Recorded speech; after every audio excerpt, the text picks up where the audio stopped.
see who's the real beast here? Everybody wake your asses up because we've got a new Dying Light game. Dying Light the Beast has been in the works for a few years now, but has recently become so big that it turned into a whole new title, and gosh, has it paid off. Featuring a complete lighting remaster of the first game's sequel, a new weather system, and a new combat system, it's almost like a brand new game. Now, before you comment down below, well, Dr. Maniho, this is a brand new game, just put a cannon in it. Because I've still got more to tell you about. I've adored Dying Light since the following came out, but I found Dying Light 2 to be pretty lackluster, and sadly this game is too. The plot is good enough, a certain number of hours into it, but I just found the dialogue never really hit the spot. I mean, it's almost good enough, but a lot of the line delivery is still mediocre, which is kind of like... I know this video is about the new game, but trust me, it'll help prove my point. Dying Light 2 suffered from a seriously bad case of development mismatch, and I could go on and on about how bad it is. But everybody kind of beat me to it. The gameplay was strange in the release build, and it's still strange today. The gravity is just completely off in Dying Light 2, and it makes you feel like you're Superman going around and beating up zombies. But in The Beast, the gravity feels way more akin to the first game, which really immersed you in the shoes of Kyle Crane. And speaking of Crane,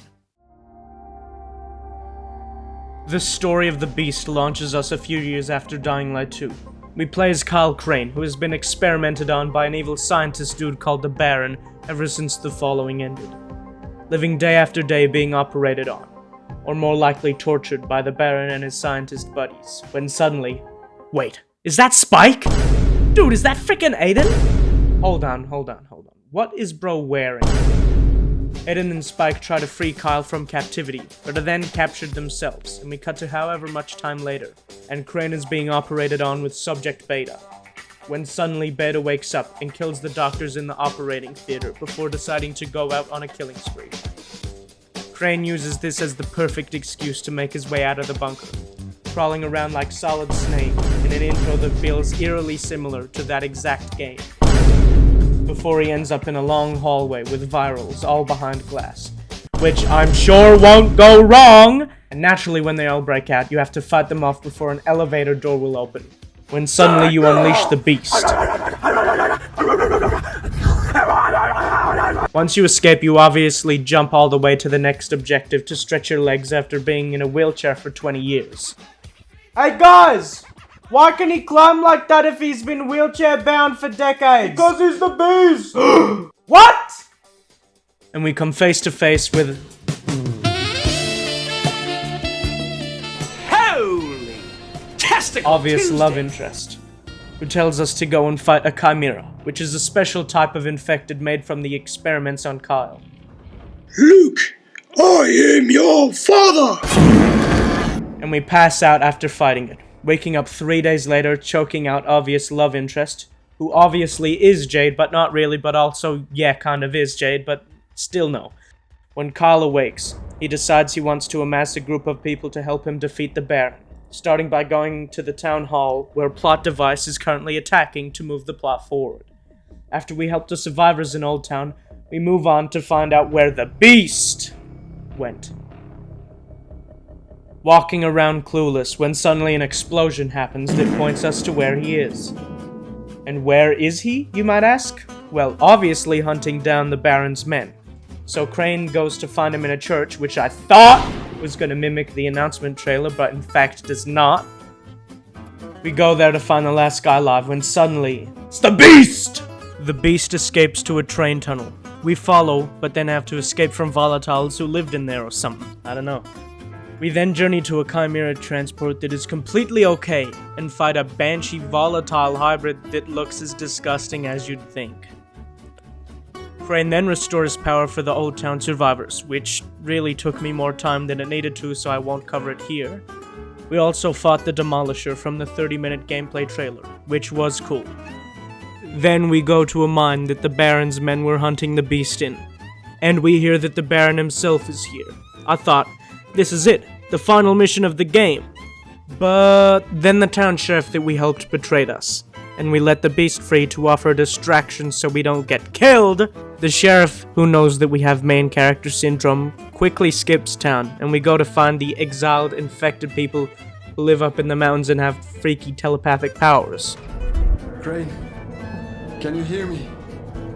What the hell? We do some quests for them too. One of these quests involves going to an abandoned school, where we go to find research but instead find one of the Baron's scientists who has supposedly been missing for 2 years. We send him off to be transported back to the mountain so the exiles can get information out of him. But when we arrive back first, we realize that something must have happened to them, and we retrace our steps to find them. We find that a big demolisher threw a light pole through the window, killing the driver. Don't you feel silly? But we find the scientist alive, and it turns out he's helped the exiles before when they were imprisoned by the Baron. He is taken back to the exiles' safe zone. We then fight a banshee creepier than the one without any skin that cried the whole boss fight and had this stupid shit-eating grin the whole time. After speaking to obvious love interest, we then drive all the way back across the map to speak to the exiles, and they tell us that we need to go into a volatile cave to get samples. And I wish this game had choices and consequences so I could tell them no, but instead we have to go to the volatile cave. In the cave we find another chimera. It honestly feels like Techland is jamming them in everywhere now since the game only has a mission or two left, which is an invisible volatile. What a great boss fight! I fucking hate this sci-fi bullshit! After we retrieve the samples, Crane goes to the mental asylum, and the exile leader says she will prevent the infected from noticing us.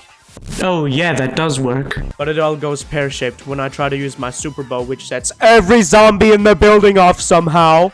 Then I find a corpse to get into a biometric room. I remember it's been more than 20 years since the fall, but this corpse looks like it died yesterday.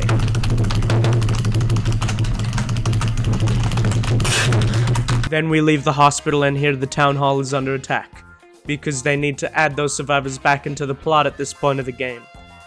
And Crane fights 3 copy and paste chimeras.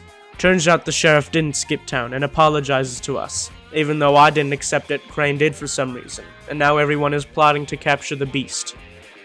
Crane goes to the E&F factory from the 30-minute demo and gets more gas canisters to do this. Then we lure the beast to a cave to fight him, and we do so. Wait, why did it just become nighttime? We fight the beast, knocking him out so the exile leader can use her telepathy to calm him down. Once she does, he turns into... Wait, Aiden? While we're talking to Aiden, the Baron contacts us and asks very nicely if he can have his beast back. We plan to sneak attack the Baron's castle. We are woken up being told Aiden is gone, and so the plan is set into motion without him. Crane sneaks into the Baron's castle and kills all the men in the courtyard, opening the gate for the survivors to enter. The survivors proceed to be dominated, but somehow we follow the Baron through an underground train network, while I try to keep sane as the story is giving me whiplash. We find Aiden, but are drugged by... what? Obvious love interest! Nope. Waking up at a dinner table. Spike! Oh my god, what the fuck? Aiden and Crave go to get revenge on the Baron, and a fight ensues on a helipad. The Baron injects himself with a substance and turns into a massive zombie. And this fight took so long, even with me spamming explosive knives at him, but Crane ultimately dropkicks him off the rooftop and stabs him with a pole. A helicopter arrives, and it's the GRE. They've been underground all these years, and we finally have a reason for Dying Light 3. This game is a step in the right direction for Techland, but there are some major issues with the narrative decisions and with the combat that I hope can be addressed in a later update or in DL3. I enjoyed the time I spent playing the game, even if I was rushing through it to get this video done. The parkour is fun and I love the new drivable vehicles, but personally, it's not worth the same price tag as Dying Light 2, seeing as the game has a much shorter story with no choices or consequences. It's obvious Techland wanted this to take place right after the fall, like in Dying Light 1, judging by how fuel is still usable 20 years after the fall, and the drivable cars aren't damaged. And this damn corpse in the mental asylum! Get this game if you want it, don't get it if you don't, and I'll catch you in the next one.